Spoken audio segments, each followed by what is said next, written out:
Wow, খুব সুন্দর।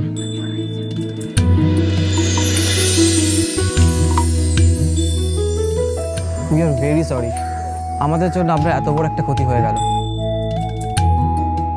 আপনার কোনো জায়গায় লাগেনি তো? এই রাস্তা ছাড়ুন, ছাড়ুন বলছি।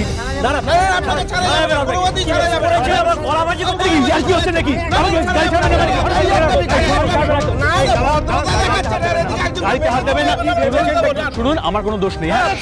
কি করবেন? কি করবেন?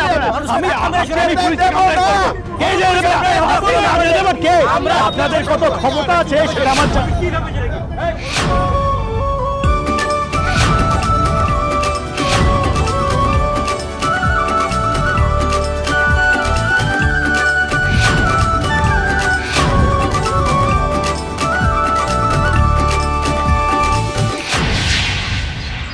অন্যায় করে এত বড় বড় কথা বলতে লজ্জা করছে না আপনার? কি বললেন আপনি? বলছি, একে তো গাড়ি চালাতে পারেন, রাস্তায় যে কোনো লোককে ধাক্কা দিয়ে ফেলেন, তারপরেও এত হম্বি তম্বি, এত মেজাজ, লজ্জা করছে না? আপনি যে কাজটা করেছেন না, তার জন্য আপনার হাত জোর করে মাথা নিচু করে দাঁড়িয়ে থাকা উচিত। হাত জোর করে মাথা নিচু করে দাঁড়াবো কেন? কে আপনি? আমি যেই হই, আপনি কে? আপনাকে দেখে তো মনে হচ্ছে ধরাকে সরা জ্ঞান করছেন, অথচ অন্যায় করেছেন সেটুকু বোঝার বুদ্ধি আপনার নেই। কি বলেন আপনি? আপনার এত বড় স্পর্ধা? স্পর্ধা আমার না, স্পর্ধা আপনার। আপনি অন্যায় করেছেন আবার চোখ রাঙাচ্ছেন। আমি কোনো অন্যায় করিনি ম্যাডাম, এটা রাস্তা, আর রাস্তাতে গাড়ি চলবেই। হ্যাঁ চলবে, নিশ্চয়ই গাড়ি চলবে, কিন্তু আপনাদের মতন বড় লোকদের গাড়ি চলবে আর সাধারণ মানুষ চলবে না, সেটা তো হতে পারে। তারাও রাস্তায় বেরোবে, তারাও দোকান বাজার যাবে, আর তারপরেই আপনাদের মতন বড় লোকদের গাড়ি তাদের পিছে দিয়ে চলে যাবে, সেটা তো হয় না। শুনুন প্লিজ, মেলোড্রামা করবেন না, একদম মেলোড্রামা করবেন না। কেউ কাউকে পিছে দিয়ে যায়নি এখানে। এখানে লোকজন ইডিয়েটের মতো রাস্তার মাঝখানে একদম মুখ সামলে কথা বলবেন। কোন আক্কেলে আপনি এত বড় গাড়ি নিয়ে এই রাস্তা দিয়ে এত স্পিডে গাড়ি চালাচ্ছেন? আপনার তো কোনো সাধারণ বুদ্ধিই নেই, ইডিয়েট তো আপনি। Shut up! You shut up! আর শুধু গাড়ি চালাচ্ছিলেন না, মাঝ রাস্তায় হঠাৎ ব্রেক কষেছিলেন। এরকম ভিড় রাস্তায় ভাবে গাড়ি চালানো যায়? এটা কি? হ্যাঁ, কদিন হলো গাড়ি চালাচ্ছেন আপনি? নাকি আপনাদের মতন বড় লোকদের কাছে লাইসেন্স আছে সাধারণ মানুষকে ধাক্কা দিয়ে মেরে ফেলা? আপনি কিন্তু বেশি কথা বলছেন। শুনুন, আপনি যে ভুল করেছেন সেটা স্বীকার করুন। আমি কি করব না করব সেটা কি আপনি আমায় বলে দেবেন? নিশ্চয়ই বলে দেবো। যার নিজের বোঝার ক্ষমতা নেই তাকে তো বলে দিতেই হবে। আপনি কেন এই গলির মধ্যে অত বড় একটা গাড়ি নিয়ে ঢুকেছেন? বেশ করেছি, বেশ করেছি। আপনার যদি গাড়ি ঢোকা নিয়ে এত প্রবলেম হয়, তাহলে মনের মাথায় একটা নো এন্ট্রি বোর্ড টাঙিয়ে দিন। কি বলছেন কি আপনি? আমার কথা শোন, দেখ তুই নিজেকে কেন জড়াচ্ছিস হিসাবের মধ্যে? দেখ দোষটা কিন্তু তোরই ছিল, তুই নিজেকে একটু শান্ত রাখ। দেখ ওনার অ্যাক্সিডেন্ট হয়েছে, উনি ব্যথাও পেয়েছে। সিরিয়াসলি কোনা? ওনাকে দেখে মনে হচ্ছে যে উনি ব্যথা পেয়েছেন? সিরিয়াসলি? এদের মতো ইউজলেস লোকজন না আমি প্রচুর দেখেছি। এদের কাজই হলো এভাবে সিন ক্রিয়েট করে, অ্যাটেনশন গেইন করে টাকা আদায় করে। টাকা লাগবে তো? হ্যাঁ, টাকার জন্য আপনারা এত কিছু করছেন, তাই তো? হ্যাঁ, থাম তো।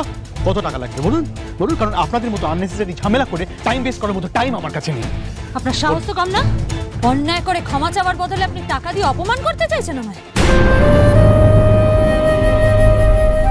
কি মনে করেছেন আপনি? কি মনে করেছেন টাকা দিয়ে সবাইকে সবকিছু কেনা যায়? সমস্ত অন্যায় করে পার পাওয়া যায়? আপনার মজা আমি দেখাচ্ছি, এই খড়ি দেখাচ্ছি। খড়ি কাকা,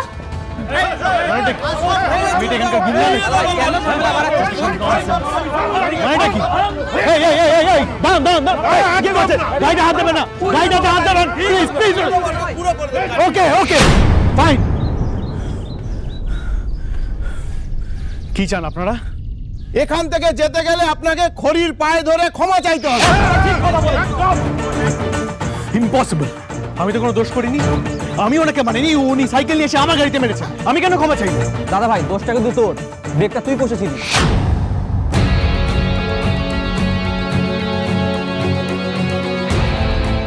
ক্ষমা চাইতে হবে না আপনাকে। দাঁড়ান হরি কাকা, একটা ইট দাও তো। আপনার ব্যবস্থা আমি করছি, দাঁড়ান। মানেটা কি? মানেটা কি? বলুন, ক্ষমা চাইবেন না তো?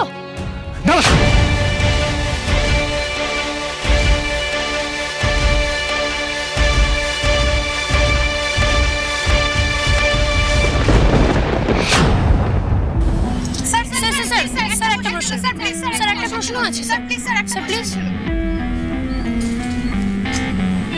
স্যার, ভিতরে বাড়িতে ঢাকের আওয়াজটা বন্ধ হয়ে গেল কেন? আর বাড়ির ভেতর সবকিছু থমথমই বা কেন? কি ব্যাপার স্যার? বাড়ির পুজো ছেড়ে ঋদ্ধিমান সিংহটাই বা কোথায় গেলেন? হঠাৎ কি হলো স্যার? প্লিজ আমাদের খুলে বলুন ব্যাপারটা। পুজোটা এখন হবে কিনা সেটাই নিয়েই আমার ডাউট হচ্ছে। কি বলছেন স্যার? অ্যাকচুয়ালি বিষয়টা কি? আপনি কি এই বিষয়ে কিছু বলতে পারবেন?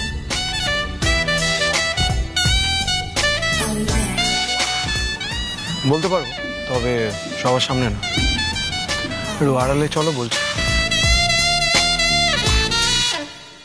অধিবাসের আগে যদি এত সমস্যা হয় তাহলে এত বড় পুজোটা দাদুভাই সামলাবে কি করে?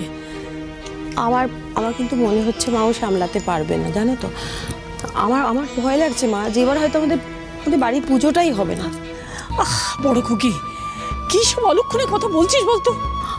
মা তোমরা বিশ্বাস করো, আমি অলক্ষণে কথা বলছি না, আমি সত্যিটা বলার চেষ্টা করছি। আচ্ছা বাবা, তোমার কি মনে আছে আমি তোমাকে প্রথম থেকে বারবার বলেছিলাম যে তুমি নিজে একটু ব্যাপারটা দেখো, একটু বুঝে নাও, হুট করে ওর হাতে ছেড়ে দিও না পুরো দায়িত্বটা। কি হলো এখন বলো, মানে কি হলো? আমাদের 100 বছরের পুজোর ঐতিহ্যটা নিয়ে পুরো ছেলে খেলা করা হলো। মাঝখান থেকে এত গেস্ট, এত মিডিয়া, সকলের সামনে আমাদের নাক কাটা গেল। এখনো কিন্তু সবকিছু শেষ হয়ে যায়নি দিদি, বড্ড বেশি কথা বলছিস তুই। কেন এত বাড়াবাড়ি করছিস? ঋদ্ধি কখনোই চাইবে না যে আমাদের বাড়ির ঐতিহ্যটা নষ্ট হোক। ও নিজের মতো করে নিশ্চয় করবে। নিজের মতো নিজের মতো ভাই, পুজোটা কোনো নিজের মতো ব্যাপারই না। পুজোটা কারো একার নয়, পুজোটা সবার। এত বছর ধরে যেভাবে পুজো হয়েছে সেভাবেই পুজো হবে, হওয়ার কথা, তাই না? হ্যাঁ না, আমি বুঝতে পারছি না যে এখানে ইম্পর্টেন্ট কে, ঋদ্ধি না পুজোটা, কোনটা বেশি? চুপ চুপ। আরো একটা অদ্ভুত ব্যাপার আছে কিন্তু, আমার দাদা, আরে ও তো ছেলের বাবা, তাই না? ছেলে এরকম একটা মেস আপ করলো, এত বড় একটা প্রবলেম ক্রিয়েট করলো,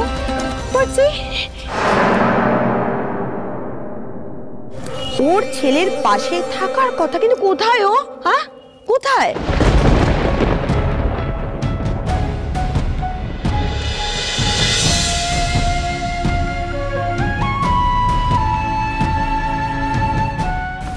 বাবা, পৃথিবী ওলটপালট হয়ে গেলেও ঋদ্ধি আপনাকে যে কথা দিয়েছে সে কথাও রাখবেই।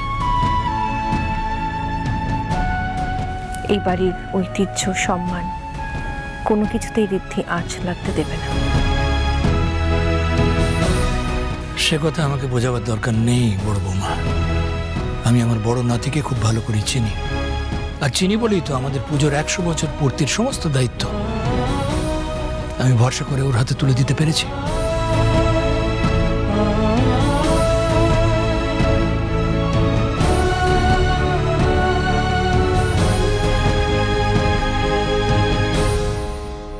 I'm sorry.